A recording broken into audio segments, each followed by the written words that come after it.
Cousineau from Sound of Prana on the art of listening. Listening is a very powerful tool that you can use to succeed in your life. This is something that will make you more efficient in everything that you're doing and which will avoid costly mistakes. Why do I say that? Well, it comes from my personal observation. The first one is when I interact with other people. When it's with family members, if I actually listen to what they're telling me, most of the time it seems to make a lot of sense, especially if I can place myself in their own position, meaning if I put myself in their shoes.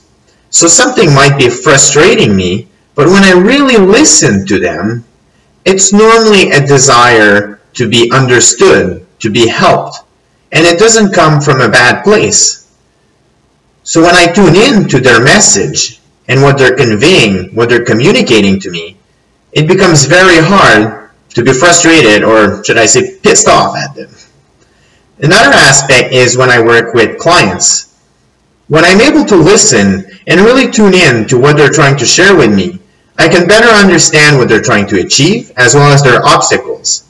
So then I can gather all of that information and make the most appropriate recommendation. Imagine if you were working with someone, and it doesn't matter who it is. It can be your nutritionist, it can be, well, hey, let's take your dentist as an example. And you describe that you're having pain in one side of your mouth, and he's not listening, and then he starts working on the other side, and he says, no, everything is fine, and then you leave, and he doesn't actually take care of the problem. Well, you wouldn't really want to come back. Now, let's say that for whatever reason, some of the test results came out, and he did an x-ray, and he's not watching carefully and analyzing the data properly. He might be working on a tooth that doesn't need to be worked on. So you're still going to have the issue, and he's going to end up doing damage and unnecessary repairs on another tooth. You might say, well, what does that have to do with listening?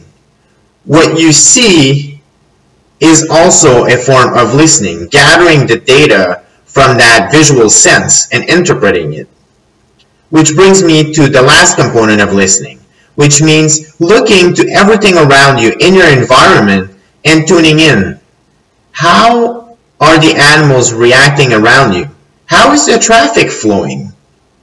How are people moving around in your office? All of these will give you signs as to the temperature of the day. And from that, you're going to be able to make the optimal decision.